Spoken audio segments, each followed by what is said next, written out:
ನನ್ನ ಹೆಸರು ಶ್ರೀಧರ್, ಮಾರ್ಜನಹಳ್ಳಿ. ಇದೇ ಊರಿನ ಗ್ರಾಮಸ್ಥ ನಾನು.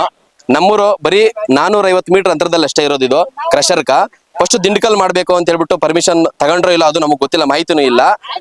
ರೈತರ ಹತ್ರ ಯಾವ ರೀತಿ ಸೈನ್ಗಳು ಹಾಕ್ಸ್ಕೊಂಡ್ರೋ ಗೊತ್ತಿಲ್ಲ, ದಿಂಡ್ಕಲ್ ತಗೋಬೇಕು ಅಂತ ಹೇಳ್ಬಿಟ್ಟು ಇವಾಗ ಕ್ರಷರ್ ಓಪನ್ ಮಾಡ್ಬಿಟ್ಟು ಸುಮ್ನೆ ರೈತರಿಗೆಲ್ಲ ತೊಂದರೆಗಳು ಮಾಡ್ತಾವ್ರೆ. ಇಲ್ಲಿರೋದೆಲ್ಲ ಔಟ್ ಆಫ್ ಸ್ಟೇಟ್ ಇರೋದು. ನಮ್ಮ ಭಾಷೆ ಅವ್ರಿಗೆ ಬರಲ್ಲ, ಅವ್ರ ಭಾಷೆ ನಮಗ್ ಬರಲ್ಲ. ಏನೇ ಮಾತಾಡಕ್ ಹೋದ್ರು ವಲಸಾಗಿ ಮಾತಾಡ್ತಾರೆ ಜನ. ಯಾವ ಊರು ನಿಮ್ದು, ಒಂದು ಕಾಂಪೌಂಡ್ ಇಂದ ಹೊರಗಡೆ ಹೋಗ್ರಿ ಅಂತ ಮಾತಾಡ್ತಾರೆ. ನಕಾಶೆನಾಗ ರಸ್ತೆ ಐತೆ, ವನ್ಯಜೀವಿಗಳವೆ, ನವಿಲುಗಳು, ಜಿಂಕೆಗಳೆಲ್ಲ ಮುಂಚೆ ತುಂಬಾ ಇದ್ವು. ರೈತರಿಗೆ ತೊಂದರೆ ಆಗ್ತಾ ಇದ್ರು ಕೂಡ ಯಾವುದೇ ಫಾರೆಸ್ಟ್ ಡಿಪಾರ್ಟ್ಮೆಂಟ್ ಕಂಪ್ಲೇಂಟ್ ಕೊಟ್ಟಿಲ್ಲ, ಈ ತರ ತೊಂದರೆ ಆಗ್ತವೆ ಅನ್ಬಿಟ್ಟು ಅನುಸರಿಸ್ಕೊಂಡು ಹೋಗ್ತಾ ಇದ್ವು. ಆದ್ರೆ ಇಲ್ಲಿ ಇವತ್ತು ಮದ್ದಾರ ಅಂತ ಏಟಿಕ್ತಾರಂತ ಸೌಂಡ್ಗಳೀಗ ಯಾವೂ ಇಲ್ಲಿಲ್ಲ. ಅದೇನು ಒಳಗಡೆನೆ ತಿಂದಾಕ್ತಾವ್ರೋ ಇಲ್ಲ ಎತ್ತನ ಹೊಟ್ಟೋಗೋ ಗೊತ್ತಿಲ್ಲ. ಎತ್ತು ಹೋಗಕ್ಕಾಗಲ್ಲ, ಸುತ್ತಲೂ ಎಲ್ಲ ಬೇರೆಯವರೆಲ್ಲ ಜಮೀನಿಗೆ ತಗೊಂಡು ಕಾಂಪೌಂಡ್ ಹಾಕೊಂಡ್ಬಿಟ್ಟವ್ರೆ. ಮೋಸ್ಟ್ಲಿ ತಿಂದ ಹಾಕಿರಬಹುದು. ಇವ್ರು ಮಾಡಂತ ಬ್ಲಾಸ್ಟ್ ಈಗ ನೈಟ್ ಹೊತ್ತು ಕೂಡ ಮಾಡ್ತಾ ಇರ್ತಾರೆ ಸೌಂಡ್, ಒಳಗಡೆ ನಿದ್ದೆ ಕೂಡ ಬರಲ್ಲ. ಮಕ್ಕಳು ಮರಿ ಎಲ್ಲ ಗಾಬರಿ ಪಡ್ತಾರೆ. ಬರಂತ ಧೂಳಕ ಯಾವ ದನಕರುಗಳು ಸಹ ಮೇವು ತಿಂತಾ ಇಲ್ಲ. ಎಲ್ಲ ಪಕ್ಕದಲ್ಲಿ ಅಕ್ಕಪಕ್ಕ ಬೀಡುಗಳಲ್ಲಿ ದನಕರುಗಳು ಮೇಯಕ್ ಬರ್ತಾ ಇದ್ವು. ಅದ್ರ ಮೇಲೆ ಕೂತಿರಂತ ಧೂಳಕ ಇವಾಗ ಮಳೆ ಬಂದು ಇಲ್ಲ ಅಷ್ಟೇ. ಮಳೆ ಬರ್ತಾರದೇ ಕಡಿಮೆ. ಇವಾಗ ಅವು ಬಂದ್ರಂತ ಚಿಗುರು ತಿನ್ನಕ್ಕೂ ಬರ್ತಾ ಇಂತ ಜೀವಗಳು ಯಾವ ಬರ್ತಾ ಇಲ್ಲ. ಈ ಕಡೆ ತೋಟಗಳು ತುಂಬಾ ಹಾಳಾಗೋಗವೆ. ಮಕ್ಕಳು ಮರಿಗಳಿಗೆಲ್ಲಾನು ಧೂಳಿಂದ ತುಂಬಾ ಸಮಸ್ಯೆಗಳಾಗೋಗ್ಬಿಟ್ಟವೆ. ಇದೇ ರೀತಿ ನಾವೆಲ್ಲರೂ ತುಂಬಾ ಹೋರಾಟಗಳು ಮಾಡ್ಕೊಂಬತ್ತಾ ಇದ್ರಿ. ಎಲ್ಲಾ ಆಫೀಸ್ಗಳಿಗೂ ಅರ್ಜಿ ಕೊಟ್ಟಿದೀವಿ, ಯಾವುದೇ ತರದ ಗಮನ ತಗಂತ ಇಲ್ಲ. ಬರ್ತೀವಿ ಮಾತನಾಗ ಆಶ್ವಾಸನೆ ಕೊಡ್ತಾವ್ರೆ ಹೊರತು ಯಾರು ಇಲ್ಲಿ ತನಕ ಬಂದಿಲ್ಲ.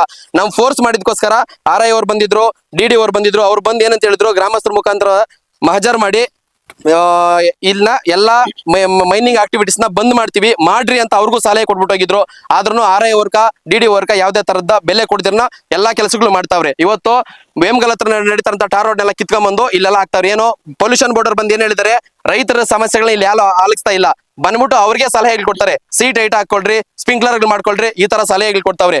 ಒಂದು ದಿನಕ್ಕ 1 ಲಕ್ಷ ಮೆಟ್ರಿಕ್ ಟನ್ ಉತ್ಪಾದನೆ ಆಗ್ಬೇಕು ಅಂತ ಮಾಡ್ತಾವ್ರೆ. ಇಲ್ಲಿರೋ ಬೆಟ್ಟ ನಂಬ್ಕೊಂಡೆ ಏನಾದ್ರು NHI ದೇವನಹಳ್ಳಿಯಿಂದ ವೇಮಗಲ್ ಗಂಟ ರೋಡ್ ಮಾಡವ್ರ ಇಲ್ಲ ಮಾಡ್ತಾನೆ. ಈ ಬೆಟ್ಟ ಇಲ್ಲ ಅಂದ್ರೆ ರೋಡೇ ಮಾಡ್ತಾ ಇರಲಿಲ್ಲ. ಇದೇ ತರ ತುಂಬಾ ಸಮಸ್ಯೆಗಳು ಮಾಡ್ತಾವ್ರೆ. ತುಂಬಾ ಒಂದು 20-25 ದಿನದಿಂದ ಹೋರಾಟ ಮಾಡ್ಕೊಂಡು ಬರ್ತಾ ಇದೀವಿ. ನಿಲ್ಸಿದ್ರು ಕೂಡ ಜನಕ್ಕೆ ಬೆಲೆ ಕೊಡ್ದಿರಾ ಇವಾಗ ಕೆಲಸ ಸ್ಟಾರ್ಟ್ ಮಾಡವ್ರೆ. ತುಂಬಾ ಸಮಸ್ಯೆಗಳು ಮಾಡ್ತಾವ್ರೆ. ಇಲ್ಲಿ ಇವಾಗ ಫಸ್ಟ್ ನರೇಂದ್ರ ಅನ್ನೋರು ಮತ್ತೆ ಶರತ್ ಬಚ್ಚೇಗೌಡ ಅವರ ಮಿಸ್ಸಸ್, ಅವ್ರ ಹೆಸರು ಪ್ರತಿಭಾ ಶರತ್ ಬಚ್ಚೇಗೌಡ ಅನ್ನೋರು, ಅವರ ನಾಮಿನಿಯಲ್ಲಿ ಫಸ್ಟ್ ಕೇಶವ ಕನ್ಸ್ಟ್ರಕ್ಷನ್ ಅನ್ನೋರ್ ಮುಖಾಂತರ ಕ್ರಷರ್ ಸ್ಟಾರ್ಟ್ ಮಾಡಿ ಅವ್ರೇನ್ ಮಾಡಿದಾರೆ ಅಂತಂದ್ರೆ 30 ವರ್ಷ ಅಗ್ರಿಮೆಂಟ್ ಹಾಕೊಂಡಿದ್ದಾರೆ. 30 ವರ್ಷ ನಾವು ಕ್ರಷರ್ ಮಾಡ್ತೀವಿ ಅನ್ಬಿಟ್ಟು ಅವರು NHI ಅವ್ರಿಗೆ 2 ವರ್ಷ ಅಗ್ರಿಮೆಂಟ್ ಕೊಟ್ಟಿದ್ದಾರೆ. 2 ವರ್ಷ ಇವ್ರು ಮಾಡ್ಕೊಂಡು ಹೋದ್ರೆ ಇಲ್ಲಿನ ಸಮಸ್ಯೆ ಏನೋ ಗೌರ್ಮೆಂಟ್ ಸೆಂಟ್ರಲ್ ಗೌರ್ಮೆಂಟ್ ಅಂತ ಹೇಳ್ಬಿಟ್ಟು ಜನಗಳನ್ನ ಯಾಮಾರಿಸ್ತಾವ್ರೆ. ಯಾವುದೇ ಕಾರಣಕ್ಕೂ ನಿಲ್ಸಕ್ ಆಗಲ್ಲ ಅನ್ಬಿಟ್ಟು ಮತ್ತೆ 2 ವರ್ಷ ಇವ್ರು ಮಾಡ್ಕೊಂಡು ಹೋದ್ಮೇಲೆ ಮತ್ತೆ ಇನ್ನು 28 ವರ್ಷ ನಾವು ಮಾಡ್ಬೋದು. ಇವತ್ತು ಮನುಷ್ಯ 100 ವರ್ಷ ಬದುಕ್ತಾ ಇದ್ದಂತ 60 ವರ್ಷಕ್ಕೆ ಬಂದವನೆ. 60 ವರ್ಷ ನಾವು ಬದುಕ್ತಿರೋ ಇರಲ್ಲ. ಯಾರು ನೋಡಿದ್ದಾರೆ? 60 ವರ್ಷ ಓದ್ಕೊಂಡು 30 ವರ್ಷಕ್ಕೆ ಓಟ್ ಹಾಕ್ತಾನೆ. 30 ವರ್ಷಕ್ಕೆ ಅಗ್ರಿಮೆಂಟ್ ಹಾಕೊಂಡು ಈ ರೀತಿ ಸುತ್ತಲೂ 3-4 ಹಳ್ಳಿಗೆ ತೊಂದರೆ ಮಾಡ್ತಾವ್ರೆ. ಅಲ್ಲ, ಈಗ 6 ಎಕರೆ ಪರ್ಮಿಷನ್ ತಗೊಂಡು 20 ರಿಂದ 25 ತುಂಬಾ 100% ನಿಜಾನೇ ಅದು. ಅವ್ರಿಗೆ 3 ರಿಂದ 5 ಎಕರೆನೋ ಏನೋ ಪರ್ಚೇಸ್, 6 ಎಕರೆ ಪರ್ಚೇಸ್ ಲ್ಯಾಂಡ್ ಇದೆ. ಬಟ್ ಕ್ರಷರ್ಗೆ ಅಂತ ಪರ್ಚೇಸ್ ಲ್ಯಾಂಡ್ ಇಲ್ಲ. ಇನ್ನೆಲ್ಲ ಇರೋದೆಲ್ಲ ಗೋಮಾಳ ಜಮೀನು. ಇಲ್ಲೆಲ್ಲಾನು ನಕಾಶೆಗಳು ದಾರಿಗಳೆಲ್ಲ ಹಾಕೊಂಡ್ಬಿಟ್ಟವ್ರೆ. ಪೂರ್ತಿ ಗೋಮಾಳ ಜಮೀನು ಎಲ್ಲ ಅಕ್ವೈರ್ ಮಾಡ್ಕೊಂಡು ತುಂಬಾ ರಾಬರಿಗಳು ಮಾಡ್ತಾವ್ರೆ. ನೈಟ್ ಹೊತ್ತು ಇಲ್ಲಿ ಏನ್ ಮಾಡ್ತಾರ ನಮಗೂ ಗೊತ್ತಾಗಲ್ಲ.